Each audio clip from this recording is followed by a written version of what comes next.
It's time for Fully Threaded Radio.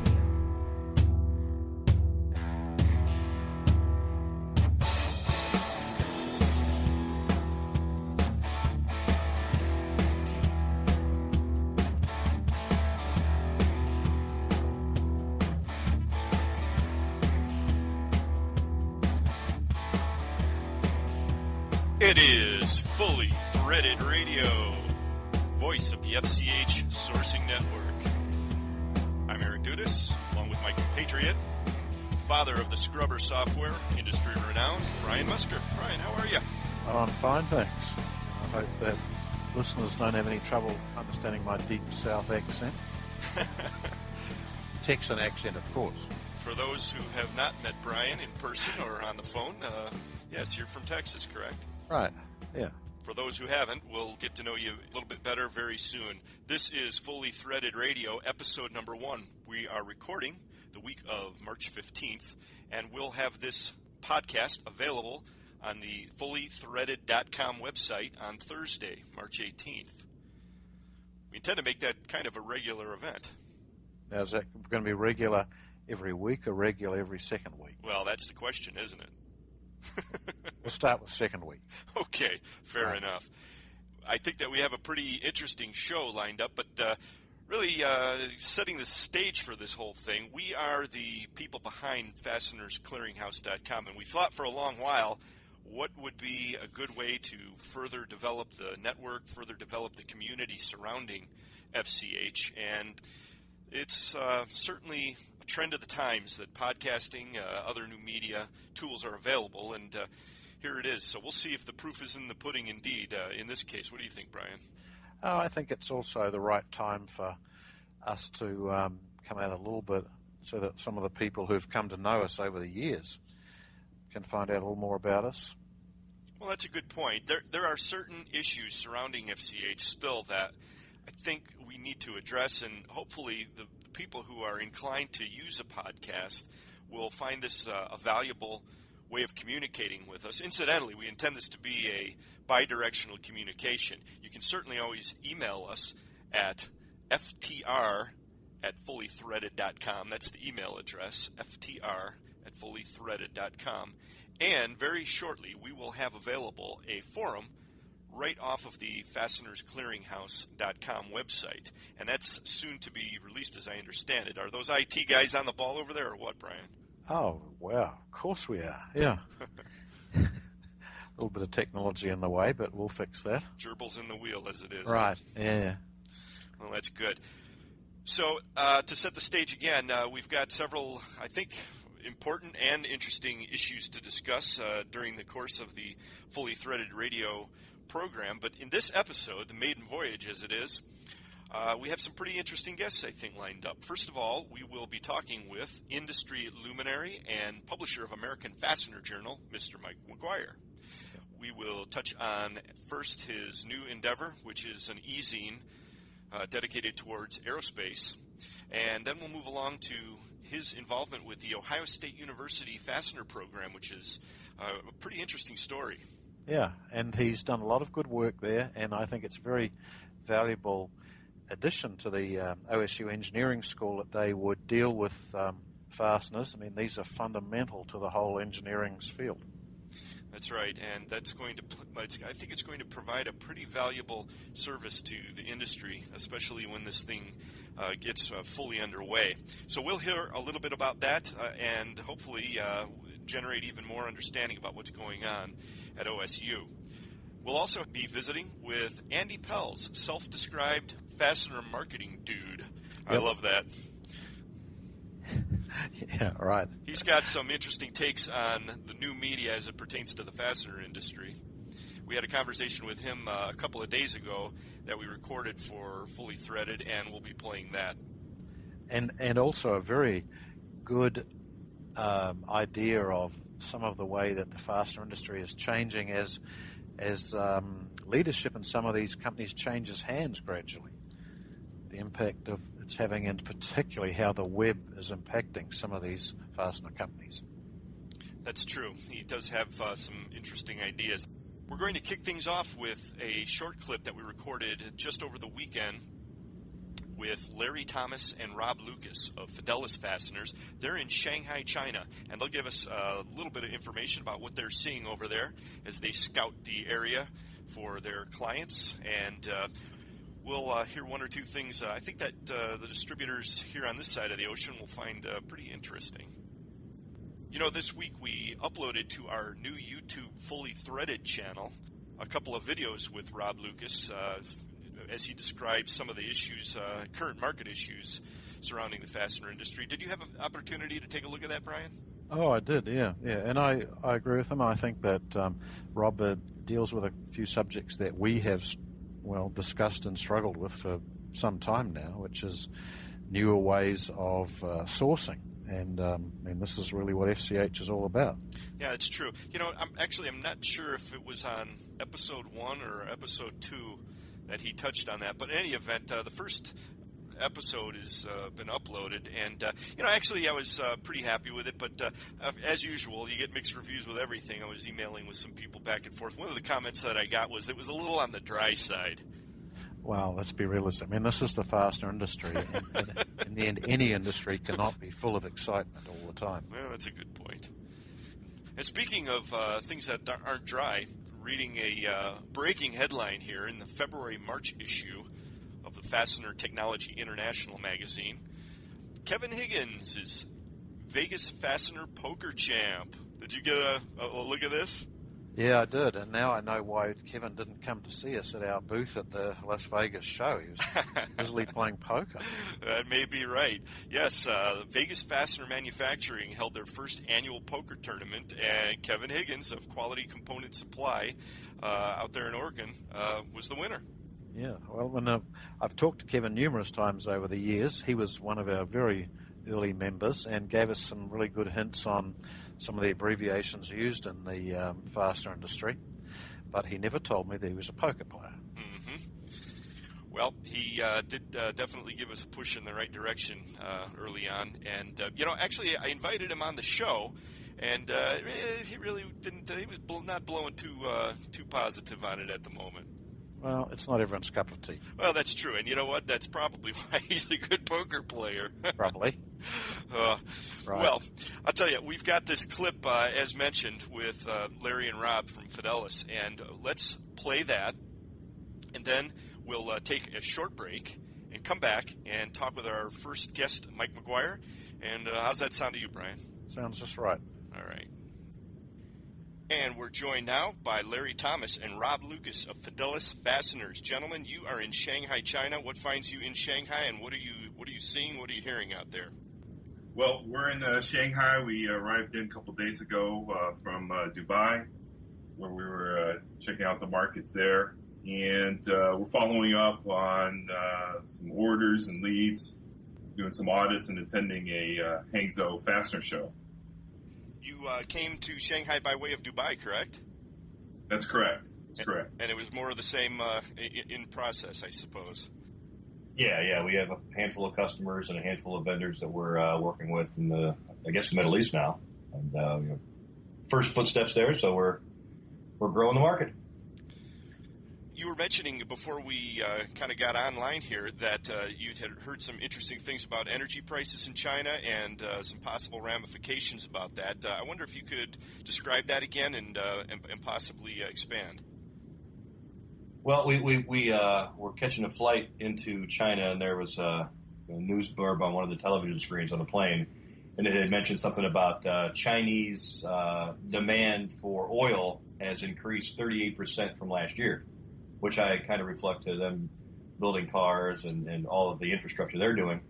Then we came into China. We were watching some Chinese closed-circuit television, and there was a blurb about the yuan, which is the Chinese currency, appreciating. It appreciated 14% last year. In a global economy recession, that's a pretty drastic appreciation. And it looks like it's going to continue to appreciate. While everyone else is having a tough time struggling with the value of where it's at, the U.S. dollar may be no longer the global currency mark.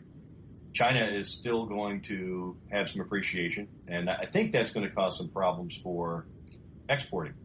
I don't know how it'll bear for importing. I know their GDP is still up, But I don't think it's going to be any kind of blessing. I don't think the world's relying on the Chinese yuan to stabilize the economy, but it's damn important. Mm-hmm. And how do we tie that back in the near term or the mid-range to what is being experienced here in North America by your typical mid-sized fastener distributor?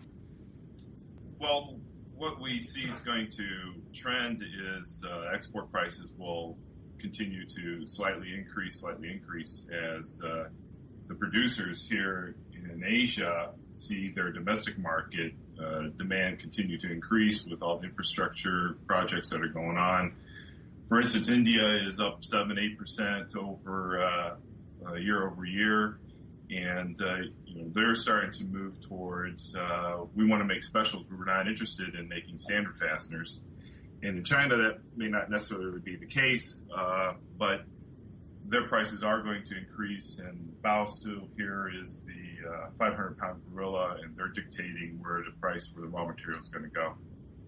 In terms of timing, what do you see in terms of these price increases? Is this happening in a week, a month, a quarter? We're expecting to see some type of an increase relatively soon. There isn't a defined date today on it. But the rumor is through some of the vendors we've talked to that Bao and others in mainland China will certainly pass along an increase or try to. Mm-hmm. Yeah, and we've already seen that happen in Taiwan already, where China Steel made an increase, and that's affected the cost of goods sold coming over, as well as the Taiwan to U.S. dollar exchange rate has also contributed to that. Gentlemen, I appreciate you joining us. I hope that you'll continue to stop in Fully Threaded Radio when you have the opportunity. Your reports are always welcome. Well, thanks, Eric. We really appreciate it. It's Fully Threaded Radio, folks. Thanks for joining us, and we'll be right back with Mike McGuire, and then a little bit later on, Andy Pels.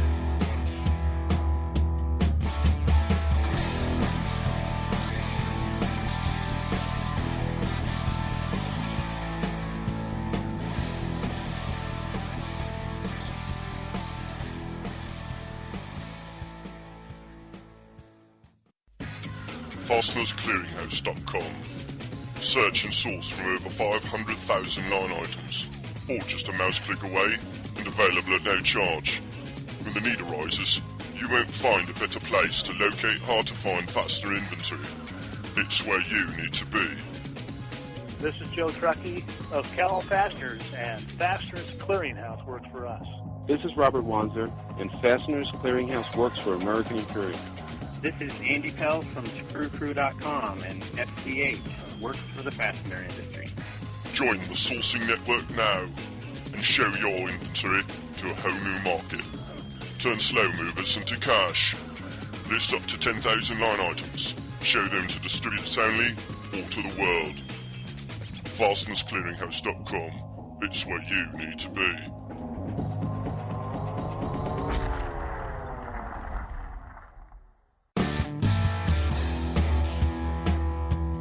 This is Sue Rice with the FCH team, and you're listening to Fully Threaded Radio.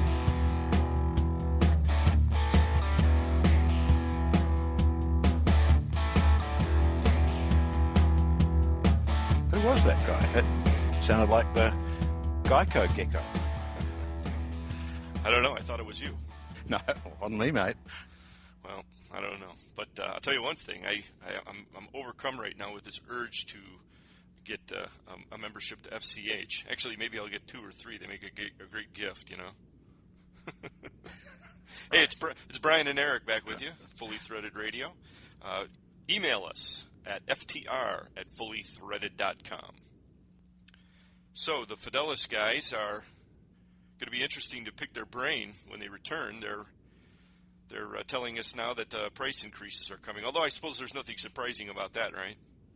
Well, the Chinese are probably playing a couple of sides of the market, and we know, I'll be very interested to talk to him when he gets back here, but you only got to be near the web to realise the Chinese are all over it in terms of the fastener connections and their links through to the many, many sites in China. So they're working very hard to attract anyone in America.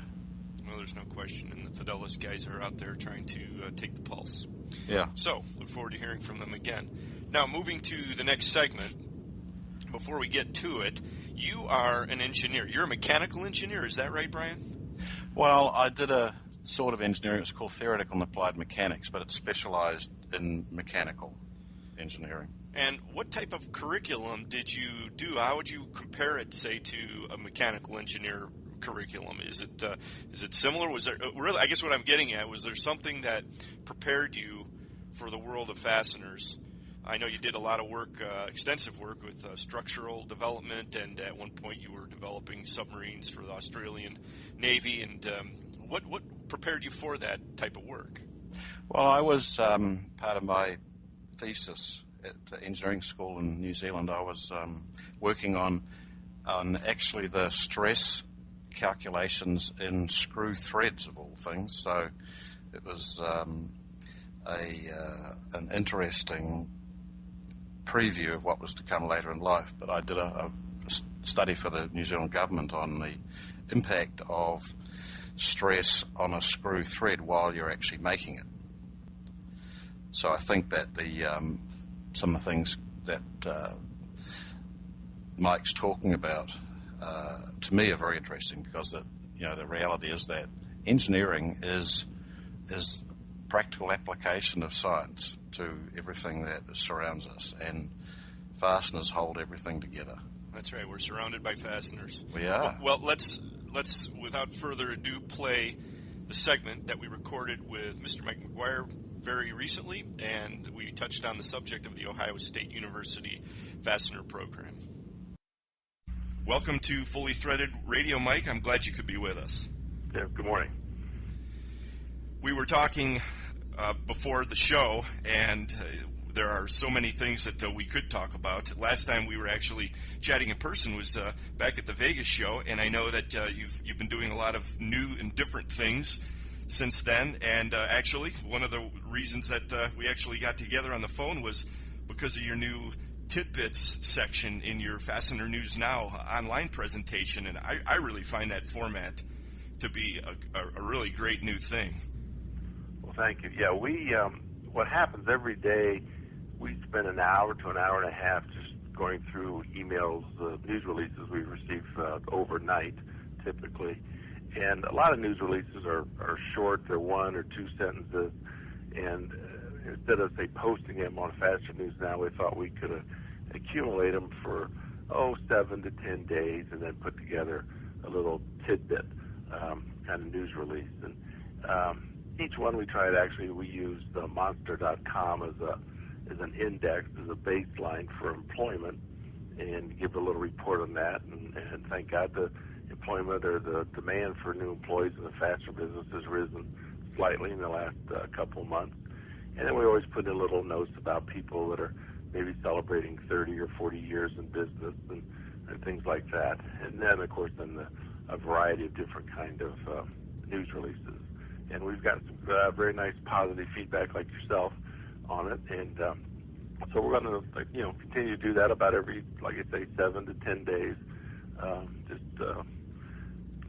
Short little items of news.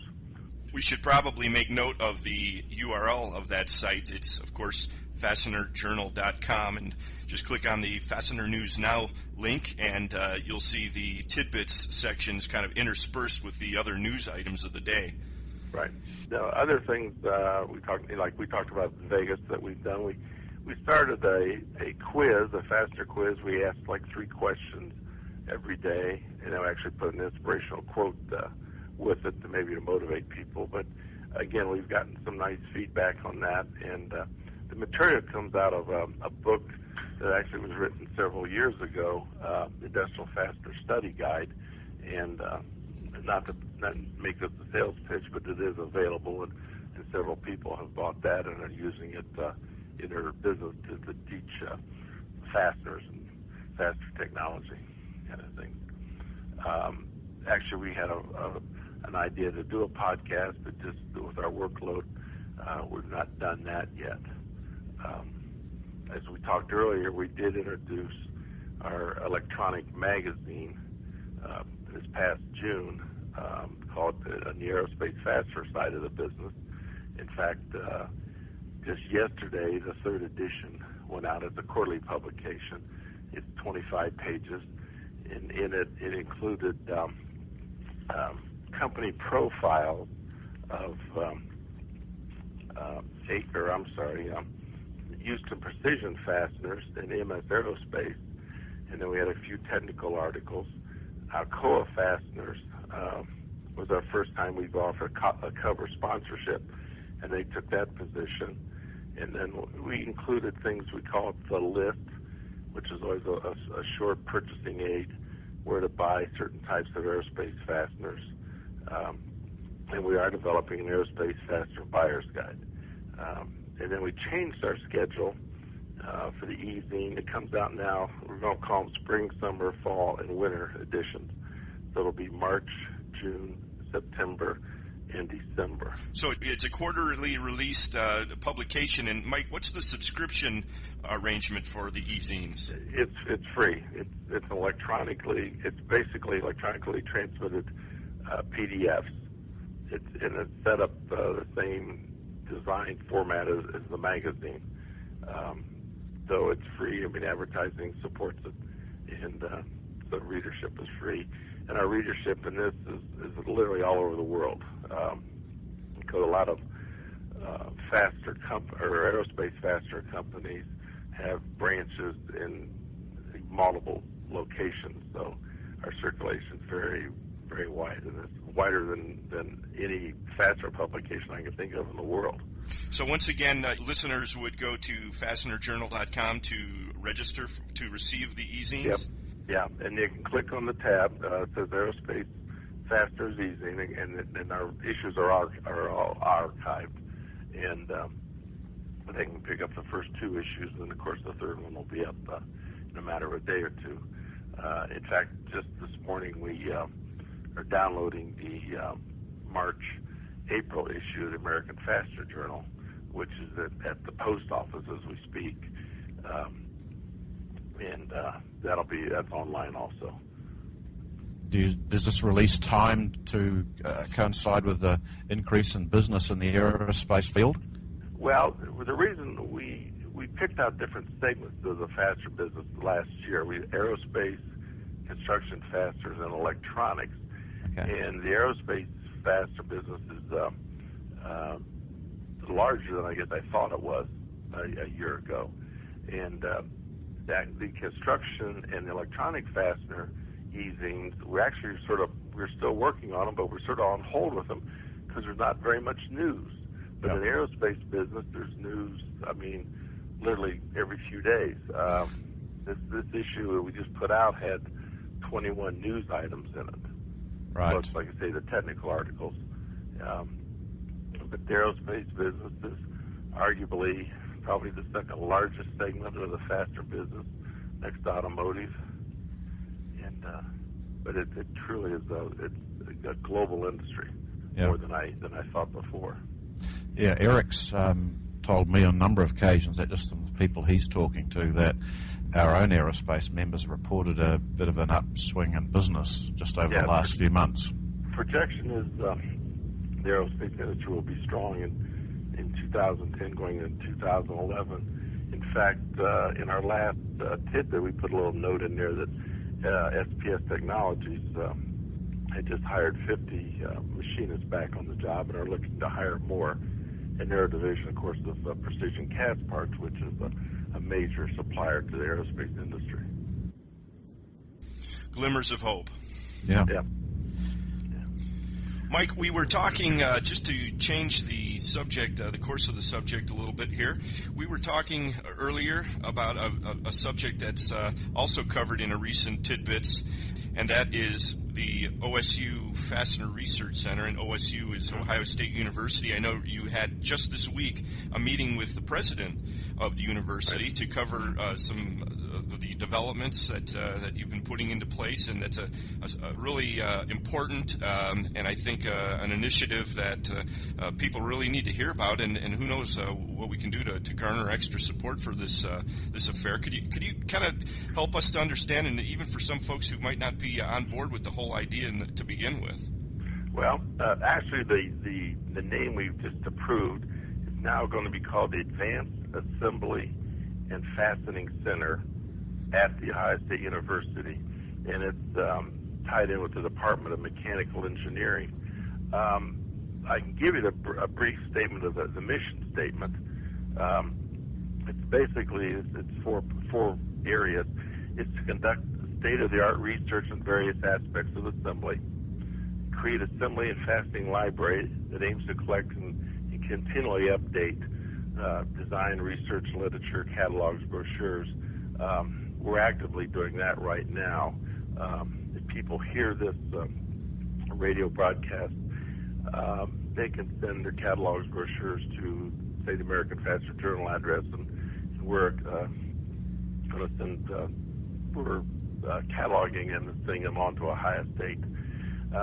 They're also going to educate and promote the importance of assembly and fastener design. We've talked at length about how many fastener failures there are and the problems they cause in warranty costs and possibly even life and death situations and damage to property. And then it's going to also be just a clearinghouse for fastening ideas and challenges. And they will also be working with major OEMs. That's good. We're big on clearinghouses. Yeah. But they're developing a pilot course right now, and hope to offer it this fall. This fall? Fantastic. As a regular course at Ohio State. And we have talked on some other occasions that we would bring in some of the speakers, the fastener engineers we all know, the Jim Speck, the Joe Greenslates, and the like, to come in and possibly do a day of seminars and speeches. And there might be something we can tie in. We're working on for the Columbus show in May. In fact, there'll be an exhibitor in the show, and people can stop by and meet them, and if they want to drop off their catalogs or brochures, and that'll go directly into their library. But President Dr. Gordon Gee was in town, and we had a luncheon with him, and he is well aware of this project and fully supports it. And I think in the next year it'll be really come to be a recognized educational program on fasteners. We are looking forward to hearing good things come out of that program, and as with many of the technical fields, there is no, well, let's say it this way, there's always a shortage of really qualified talent. Yeah, well, there's nobody in the world that we know of that has a college course in fasteners or fastener applications, and these young engineers, mechanical engineers, if you will, go out into the real world, and they are asked to design or redesign a product, and they have no idea on how the hell to put it together. Mm-hmm. So hopefully we can do this. And Ohio State has the third largest library in the world, and we hope that this could even be combined into that. When I went there back in the 60s, the president said probably 150 kids a day maybe went to the main library. Today it's 12 to 15,000 kids will go to the library every day at Ohio State. It's all computerized and digitized, and it's unbelievable what they have done. So, Mike, is this going to be like part of an elective course for first or second years for the engineering degree? It'll be at this time probably an elective course. Okay. And then hopefully it'll be a required course down the road. Yeah. They're developing the coursework now and how they want to present it and teach it. And this is new to them too, because it's never really been done at the college or university level. Yeah, and it would fit. It would fit very well with a mechanical engineering degree because it's the study of the failures of materials. Yeah, Ohio State already has what they call the Edison Welding Institute that's recognized around the world for welding, and they also have an adhesive institute. So now we're just putting, if you will, mechanical fasteners into the mix. So they've covered, say, the three most common areas of fastening product together. Right. And they've done a lot of special projects over the years, particularly with the automotive industry, and but not necessarily in the mechanical fastener area. They've done a lot with plastic stamp fasteners and exotic applications they were doing, extreme weather conditions and stuff. Mike, let me ask you this. Are there opportunities for corporate or association sponsorship that really being proffered right now, or how's that working? Yes, there will be opportunities. They're not being promoted right now, but depending on the size of the project, they have a fee schedule. I mean, a project could run, say, 3 to 6 months, and that's one cost, or they'll do projects that are typically will run 1 to 2 years, and that's all to be promoted and marketed in the future. I mean, a project could run from, say, $20,000 to $50,000. They'll also get funding from the National Science Foundation. They're going to put in some requests for grants, and hopefully they'll get a lot of support from that, because Ohio State already does numerous contracts with the National Science Foundation. Well, we'll know where to look for developments, and that will be Fastener News Now, among other places. I'm sure the Journal will be carrying it, the American Fastener Journal, that is. Yeah, we'll be carrying articles, both places, Fastener News Now and in the magazine as they develop. Fantastic. Now, what are the latest developments with Columbus? Well, we're over 60 booths, and we're still getting 1 or 2 or 3 companies a week signing up. Registration's starting to come in. Our issue of the American Fastener Journal that's at the post office, we have a 4-page article about the show and registration material. I mean, you can either fax that in, or you can, of course, register online. Distributors Link and Faster Technology are also carrying articles about the show. Probably the big item in the show business was announced yesterday, and that was that the IFE, the International Fasteners Exhibition, has merged with us. Doug and Ray Zirkle, who headed that up for years, will now be marketing and selling and promoting our fastener machinery section in Las Vegas and even in Columbus a little bit. Now, how much does that actually add to the show, Mike? Well, last year we had, actually we were off a little bit in the machinery section because of the economy, but now it puts the whole fastener industry under one roof at one time, at one place. That's something we've tried to do for years, and finally got it to work. Again, the exhibitors or the potential customers for machinery are already at the show, and we think this will cut down the demand and the number of fastener shows in the United States or around the world, and it will be benefit to the exhibitors. Interesting. Well, we're looking forward to that. That's for sure. That's definitely the highlight of the spring. Now, the question, of course, that all listeners want to know is, in the exhibitors' lounge area, will there be free beer? I don't know. Probably not. But the bar at the Hyatt, I think, is still considered the number one networking spot in the fastener industry. Right. And, I think that, yeah. Well, I hope we'll see you there then. Yeah, well, we'll be there. But, outstanding. Yeah. I mean, we have, besides the show, we also have some fastener training seminars being put on by the Fastener Training Institute, which is, I'm going to say, is the old WAFTA group out of Los Angeles with Vicki and Lester heading that up.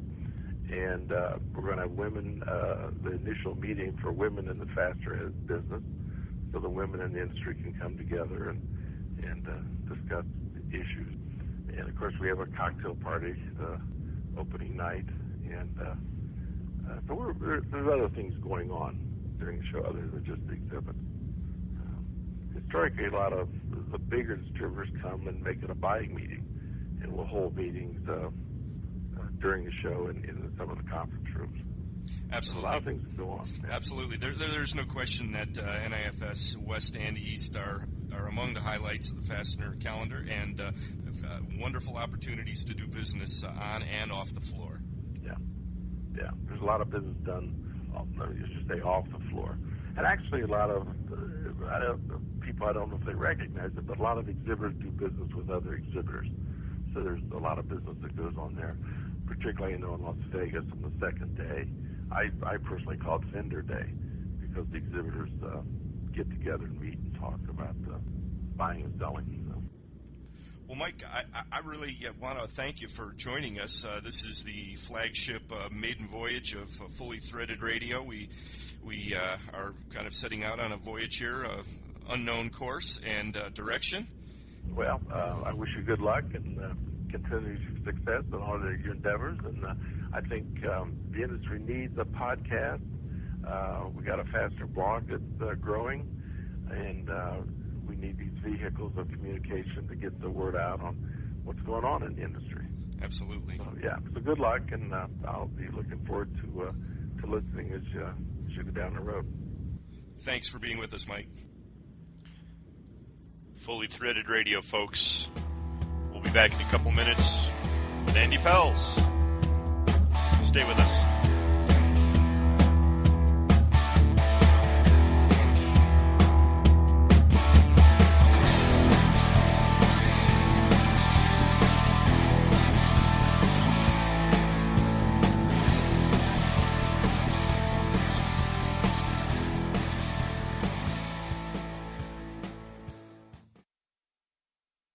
The Midwest Fastener Association would like to congratulate all 11 recipients of this year's MWFA Scholarship Awards, which totaled $17,000. The MWFA is dedicated to education through our scholarship program, which has awarded over $300,000 since the program began, and through our ongoing education classes on fastener-related topics. This year, the MWFA marks its 64th year, making us the oldest association in the fastener industry, with members from coast to coast. We serve and promote the needs of the fastener industry and our members, and we invite you to participate. Please visit us at our website at www.mwfa.net. The Midwest Fastener Association, helping build the future of the fastener industry.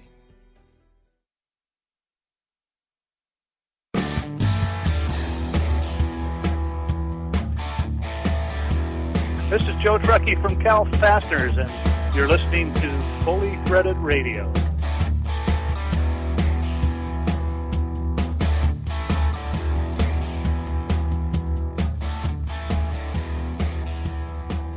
And our guest is Andy Pels. Andy, you came to our attention via the web, which is something near and dear to our heart, and the social media that's so prevalent out there now, and we're going to talk about that a little bit. Welcome to Fully Threaded Radio. Thanks. Good to be here. Fastener Marketing Dude. That is a title self-described and something that I'm interested in. You have represented fastener distributors for over 25 years, currently with a national distributor. And please set yourself up here. Let us know who you are, what you're about, before we kind of get into some of these other topics. Okay, yeah. I actually started 25 years ago, as you said, at a small, really small local distributor. I just needed a job while I was a part-time job while I was in college, and so I got a job with a friend just doing some packaging. Never, ever intending to stay in the fastener business, but as some of us actually online have discussed, once you get in, you never get out. It's easy to get trapped.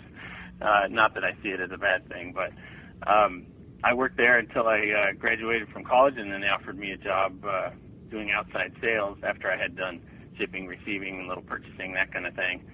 And then I've moved through 3 distributors, ending up at the 4th distributor I'm working at now. And my degree was in business with an emphasis in marketing, and I've always really been interested in marketing. So since I am a fastener freak, as I call us, I'm very interested in marketing as it specifically pertains to the fastener world.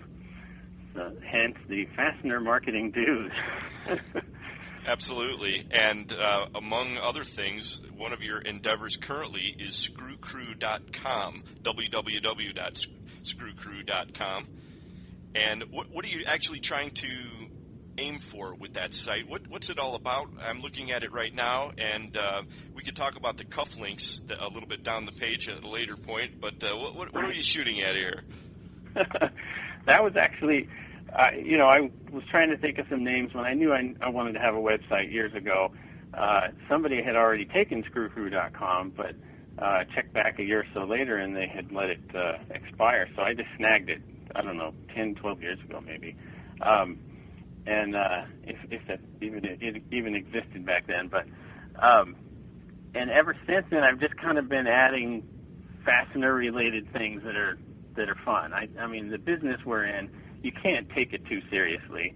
And I'm not a really super serious guy. I like to have fun with what I'm doing and enjoy it. So over the years, I haven't known what I wanted to do with the website, just that I wasn't going to let it expire. And so I added some weird fastener pictures and some crazy games and things. And then, as you mentioned lately, just so I could get some things up on there, since blogging became a big deal, I haven't had a whole heck of a lot of time. I do have a day job, so I haven't been writing a lot on the blog. But when I found something neat on the internet, some like you mentioned, some cufflinks that are shaped like nuts and bolts and other nut and bolt related things, I've been posting them on there. Lately, though, just recently, I've started to get into doing some writing about things that I realize, I've been in the business 25 years. I've got an opinion about things. So things that I figure I would like to see done differently in the industry, I'm going to talk about them, see what other people think, rattle some cages maybe a little bit, and see if we can get some things updated in the industry a little bit, and maybe just some things changed to more to my liking. Interesting. We can certainly talk about that at length and get back to Screw Crew. I wanted to ask you before we do, however, what are you seeing out there currently? You're operating in the San Francisco Bay Area, correct? Mm-hmm. And what's happening in the market? What are you seeing day to day? What are you hearing? It's probably we're lucky out here that we don't have we're not Detroit or that kind of a region where we have huge problems with an entire industry. But everything's down. When you go to a place, it's kind of gotten to a point where when you go in and you talk to people and they say, yeah, of course we're slow. Everybody agrees we're all slow. But that's the great thing I think about the fastener industry is there's so many people out there that need and use fasteners. Unfortunately for them, there are distributors going out of business. So there's still business for us left to pick up. We just need to stay on top of getting out there and getting some new customers or being more efficient with the ones that we've got. One thing I've noticed is kind of neat, because I don't do purchasing, but I do deal with our suppliers and get information and do some specifying, is now that things are slower, a lot of our suppliers are maybe the ones that we don't use too much. They're much more responsive than they used to be because, of course, they're slow too. Right. So there are little side benefits of, if we need a quote on something, we usually get it pretty darn quick, where it used to maybe take 24 hours, that kind of thing. Mm-hmm. But with things being slower, we all have a little more time to think about where we're headed next, and what things we can take some time to incorporate into our business and move into the future as we wait for things to pick back up. And are those the kinds of things that you're developing right now with your online endeavors in social media, such as Twitter and so forth? Yeah, really, social media, I'm like most people. First time I heard about Twitter and had it explained to me, I thought, what a dumb idea. Don't these people have anything better to do? But now, I got involved through some other people I know just through blogs and on the internet in general. And it really, Twitter, LinkedIn, Facebook even, it's a great way to get a pulse of the industry. The fastener shows that we get to go to, if we get to go to them, are fantastic. But in between, we all get to stay connected, or at the very least, if you don't think you have something to say in the industry, you can still listen to what's going on, the conversations that are going on. And the conversations are getting a little more complex and a little louder as more people join in. But Twitter especially, and LinkedIn, it's something where you can, they call it following on Twitter. You can just follow someone and listen to what they're saying. Even I follow a few celebrities too, just for a little extra kick in there to see what's going on with the people in Hollywood. But well, where's the real action in the fastener world right now? In other words, for somebody who is new to all this, who's actually quite bewildered by it, frankly, where would you point them to get a taste of what's going on right now, to really allow them to get it, to grab this idea, understand what it is, and see something of value that would enable them or allow them to go back and begin to use this and incorporate it? And specifically in social media?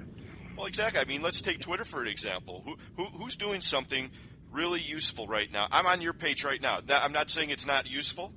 What I'm saying is I'm glancing at it, and if I'm a fastener salesman, what am I seeing on this page that makes me want to come back, that embellishes my understanding of my industry? Right. Oh, yeah. Well, on mine specifically, maybe not a whole lot, unless you want to see some goofy stuff and maybe read a couple of blog posts that might be interesting. There's something, Twitter specifically has something, you got to get into it a little bit. It's not that complex, but there's something called hashtags where you use basically a number sign. There's somebody out there that has number sign fasteners that has kind of incorporated a lot of different fastener-related Twitter users into a feed that you can get just through this hashtag fasteners. And that way you can follow pretty much everybody out there who's saying anything about fasteners on a regular basis. You'll find that there are some that talk specifically about aerospace fasteners a lot, and they're always talking about Boeing and everything, so you can kind of tune them out. But then there are other places, other Twitter users out there that have some interesting information about, there's always something going on about the next show that's coming up and who's going to be at it and what's going on. Or there was a lot of talk about the Nucor China deal. It was really easy to keep up on the latest information with Twitter, because basically every day there was new information about what was going on with the suit, and things that we wouldn't have found out for probably 2-3 months just a couple of years ago. That kind of thing. Yep. I was relying during that period on Fastener Talk, Traveling Salesman's blog, and I felt like there was some really timely and good coverage on that particular site. For me, for me, not being really a Twitter user yet, and I guess being somewhat unfamiliar with this format, I look at a traditional blog and I see that as something I can relate to, because, okay, here are some posts in chronological order, and I just check there every day, and these are all relevant or somewhat relevant to my experience, and I absorb that information. And so that's an area that makes a lot of sense to me. So I'm trying to see how I can integrate all this into my own understanding. Oh yeah, and Twitter really, it's kind of like mini blogs.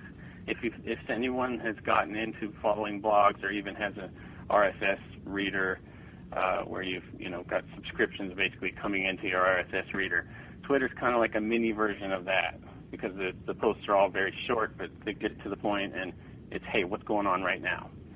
And like anything else on the internet out there, there's always some junk. So somebody's trying to sell real estate on there, some garbage like that. And that turns people off a little bit sometimes, but it's really easy to spot that stuff once you get used to it and just tune it out and just focus on the useful information. Sure. And then to turn a little bit over to a different site, now I know you're using LinkedIn as well, and I presume that there are some groups that are being formed that are targeting the fastener industry. Is that correct? Yeah, that's basically anybody on there can start a group. There's the 3 or 4 that I kind of monitor on a regular basis. LinkedIn's a little bit different where things don't move as quickly, so you can get a digest. You can set it however you want. Maybe you get a digest once a week that shows kind of what's happened in those fastener-related groups. I think there's one for fastener jobs specifically. There's one where people just ask, hey, do you guys know where I can get domestic stainless flat washers? Fasteners Clearinghouse. Exactly, yeah. Yeah, I tried to set us up. Else? I mean, I did set us up with LinkedIn, but when you come to the list of companies or the industry segments, there's nothing even close to fastener industry. Well, we need to talk to the fastener marketing dude. Yeah, I think the nearest one was logistics, I think. Huh. Well, see, LinkedIn is very limited in that way, the way they're set up, but that's where the users can kind of get in and tweak it to how they want, where you set up your own group within their structure, and then fastener people can kind of find each other that way. It'll suggest, like, if you've joined this one fastener group, they have some kind of a computer deal where they realize, hey, you might want to join this other one, and when you log on, it'll suggest, hey, check out this other fastener group, and you might join that one too, and just monitor that too for a while. But you're right, it does take some tweaking by the users. It's sort of a framework that's set up by LinkedIn, and then we have to get in there and make it what we want it to be. Yep. Right. Now, Andy, I want to return back to one of the postings you put on the Screw Crew. It's a little from January, so it's not like absolutely new, but it's a subject that Eric and I have discussed a lot, which is, and you've headed it, Kids Will Change the Fastener Industry. Mm-hmm. And being in the web-based part of this, we know that the fastener industry, unfortunately, is probably one of the most conservative, some would say old-fashioned and backward, but we'll say conservative industries around. In your comments, I would change kids to be the Gen X people, okay? Mm-hmm. Up to the mid-30s, a little bit beyond. Right. And your posting here is basically says there are kids who are 17 right now who will soon be running the fastener industry. We see this in terms of members or people that we have spoken to for 3 years now who are adamant that they would never use the web because they have other means of finding things. Mm-hmm. That shall remain nameless.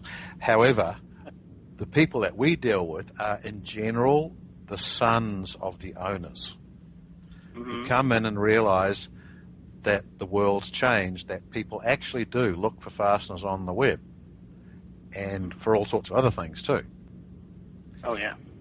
So what's your view? How this is, some would say this has been sort of relatively sudden over the last 3 years or so, and hopefully it's been going on longer than that.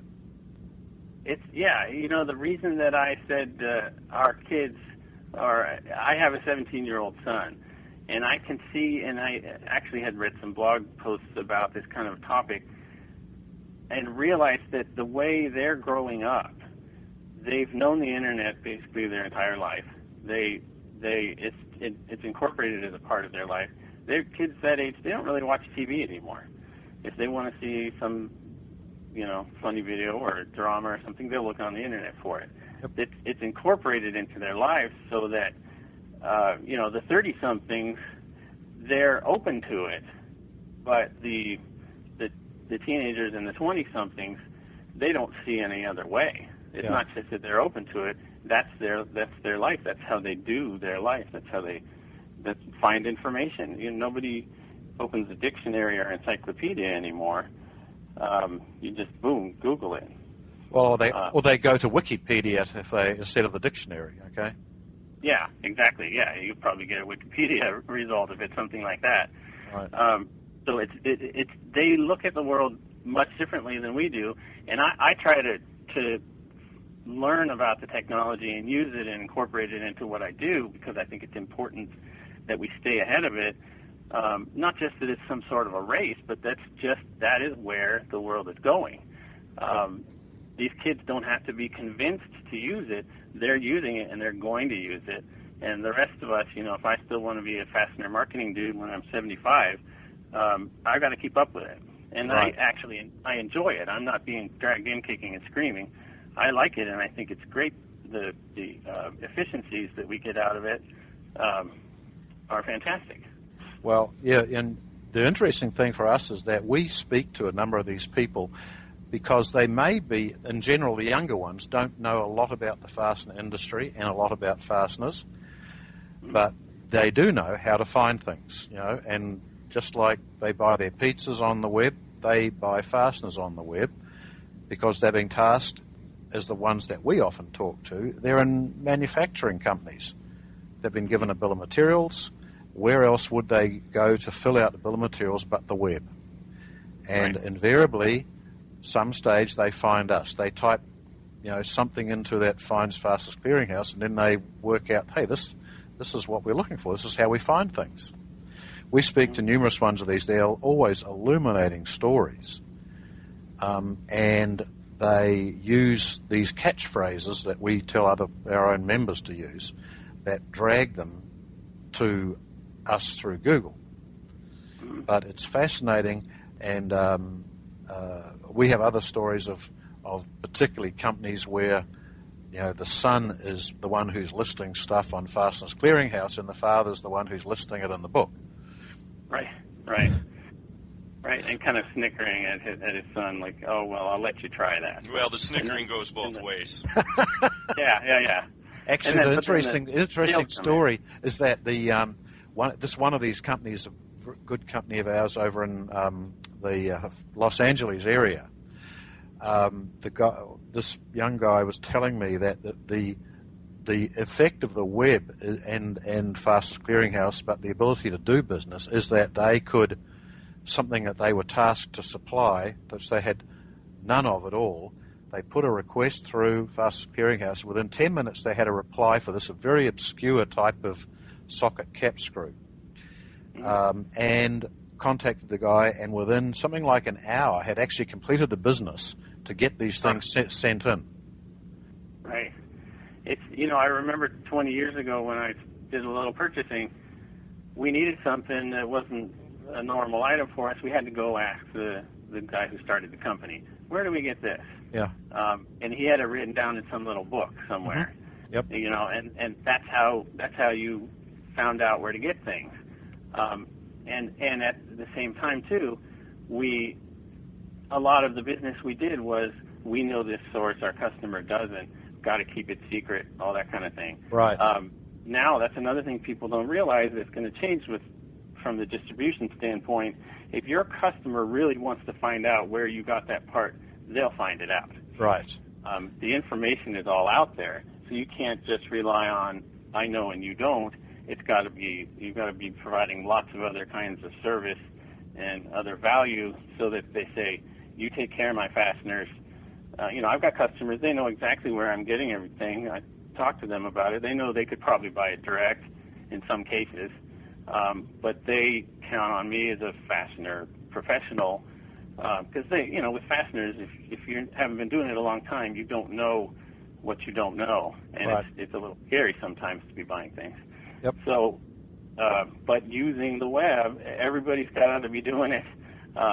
With your Fasteners Clearinghouse especially, one thing I really love about it, even if it's an item I'm not having trouble finding, I'll go on there anyway and find somebody who's got some overstock that they need to get rid of, because I can't stand it. I couldn't stand it as a distributor dumping literally tons of fasteners every year or so in the garbage.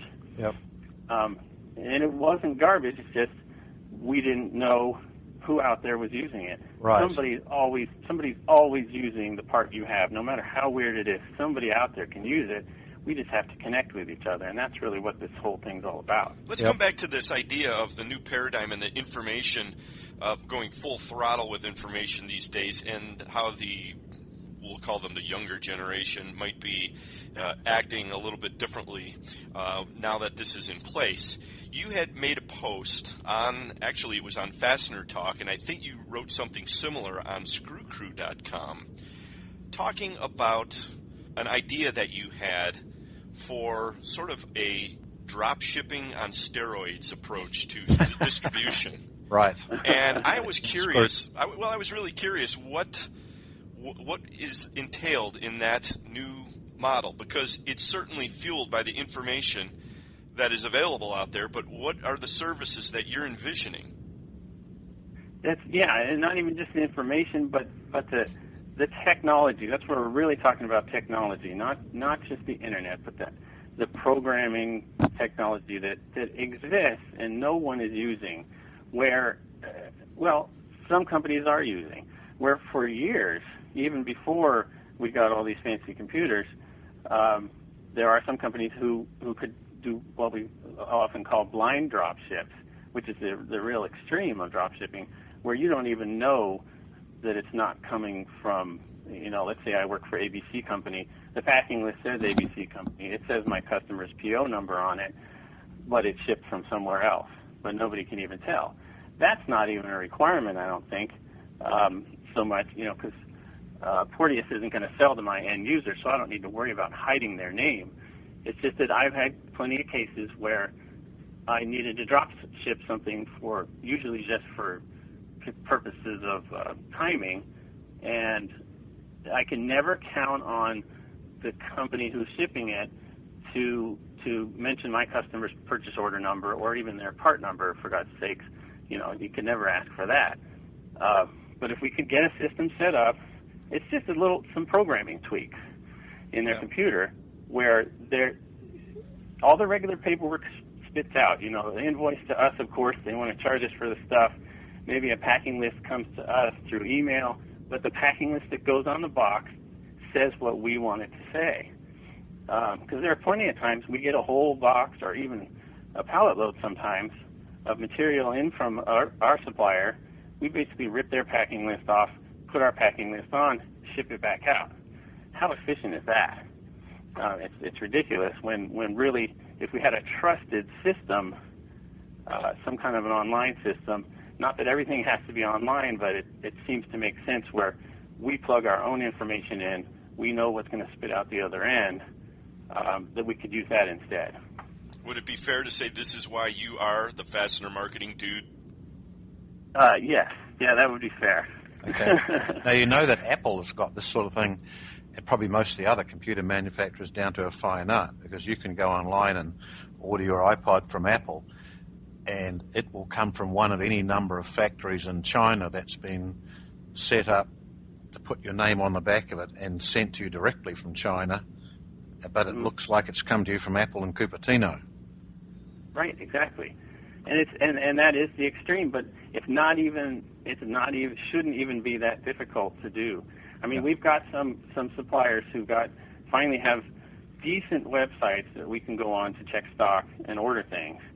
But I say decent because the interface is in most cases is horrible looking, and they have to bribe us to go on there. They have to give us a 3% discount or a 5% discount. What if I liked ordering on there so much that I was even willing to pay extra? Yep. What if it was so efficient and so seamless that I at least don't even need a discount to be bribed onto there? I might even pay extra, because you do pay extra with the companies that do drop ship efficiently. The reason we don't use them all the time is because their prices are much higher than similar companies who don't do that. But it does not cost 50, 60, 70% more just to tweak your computer system a little and offer this kind of a service. Yep. Well, those are all points well taken, Andy, and hopefully a member of one of the companies capable of doing that kind of a drop shipping operation are in the audience or will be downloading this soon in this wonderful new media format, and they'll be contacting you. You're certainly not hard to find. No, not at all, and I won't be quieting down about it either until I see it start happening. So good. Well, thanks for joining us, Andy, and this is Fully Threaded Radio.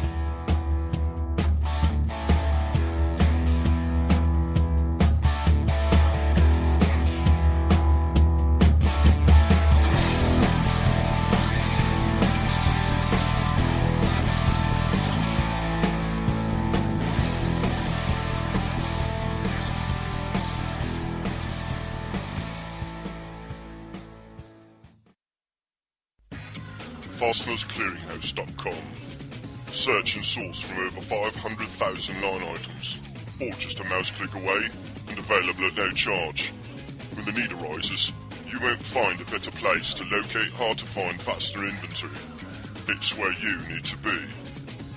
This is Joe Truckee of Cal Fasteners, and Fasteners Clearinghouse works for us. This is Robert Wanzer, and Fasteners Clearinghouse works for American Imperial. This is Andy Pels from ScrewCrew.com, and FCH works for the fastener industry. Join the Sourcing Network now and show your inventory to a whole new market. Turn slow movers into cash. List up to 10,000 line items. Show them to distributors only or to the world. FastenersClearinghouse.com. It's where you need to be.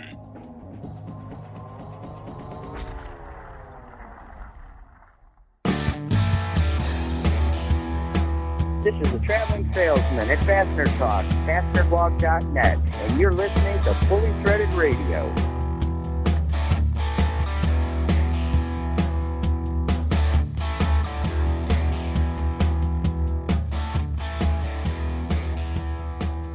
Brian and Eric, Fully Threaded. Talking with Andy, I couldn't help but thinking, and maybe I should have asked him, I wonder if the searching on a site like ScrewCrew.com experiences a peak or a spike after prime time. What do you think, Bri? Oh, yeah, it's got to. I mean, look at the name. I mean, it's like us trying to make sure that there's nothing that we put in any of our descriptions that can actually get picked up by the, I guess the search engines that we don't really want them to.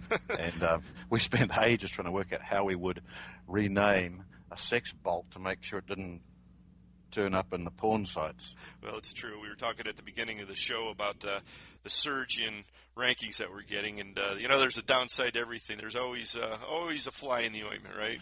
Yeah. Well, fortunately, our surge is in people actually looking for real stuff. We can tell when the sex bolts come in because that's usually at like 10 o'clock at night through till 3 in the morning. That's right. Well, episode 1, Fully Threaded Radio in the can, Brian. How do you feel? Yeah. Sounds pretty good. Yeah. Thanks for listening, folks, and hopefully we'll see you on board next time. Don't forget, email us at ftr@fullythreaded.com. Keep your eyes peeled for the forums coming soon off of the FastenersClearinghouse.com site. And for Brian Musker, this is Eric Dudas. Talk to you next time.